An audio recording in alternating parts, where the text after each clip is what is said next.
আজ এই মানুষটাকে নিয়ে আমি দুটো কথা বলতে এসেছি। আমি জানি ওনার পেছনে কিছু সংখ্যক, যদি আমি 100-র মধ্যে যাই তাহলে 2জন মানুষ ওনাকে সহ্য করতে পারেন না। তারা বিভিন্নভাবে মঙ্গলা মাকে আক্রমণ করে, চরিত্র থেকে শুরু করে তার ক্রিয়াকর্ম। কিন্তু আমার একটা প্রশ্ন আছে, যে বা যারা মঙ্গলা মাকে এত নিচু করেন, এত কষ্ট দেন, আমি তাদের কাছে একটা প্রশ্ন রাখতে চাই। আচ্ছা বলুন না, যে এই মানুষটার দ্বারা কার ক্ষতি হয়েছে?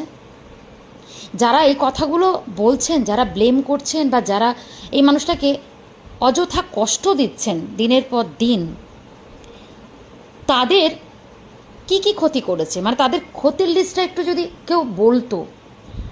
শুধু কানে শোনা কিছু কথা, তার ব্যক্তিগত মন গড়ন কথা, মানে তাদের স্পেশালি তারা সোশ্যাল মিডিয়াতে তাদের মতো করে পারফর্ম করছে। এতে কী লাভ হচ্ছে?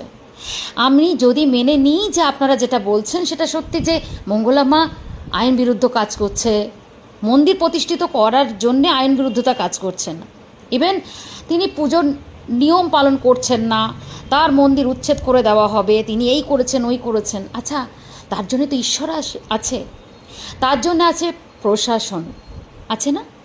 আচ্ছা, আমি যদি বলি একটা মহিলাকে এইভাবে আক্রমণ করা বা বারবার তাকে হেনস্থা করা, সেটা কি কোনো আইন বিরুদ্ধ কাজকর্ম নয়? সেটা কি কোনো নিয়মের বাইরে নয়? আপনি ঈশ্বরের কাছে ঠিক আছেন তো?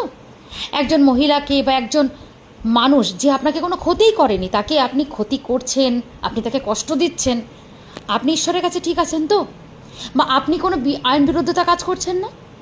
আমার এই প্রশ্নগুলো জানতে ইচ্ছা করলো, যে যাকে আপনি আক্রমণ করছে সে যদি আপনার কোনো ক্ষতি করে না থাকে, তাহলে আপনি অযথা তার উপরে মানে ঝাঁপিয়ে পড়ে তাকে কষ্ট দিয়ে আপনি অন্যায় করছেন না ঈশ্বরের কাছে, প্রশাসনের কাছে? ওনার অন্যায়টা কি?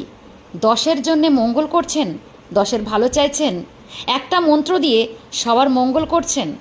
ছি ছি ছি ছি। আবার বলবো, সনাতন ধর্মের জয় হোক, জয় কৃষ্ণকালী মায়ের জয়, জয়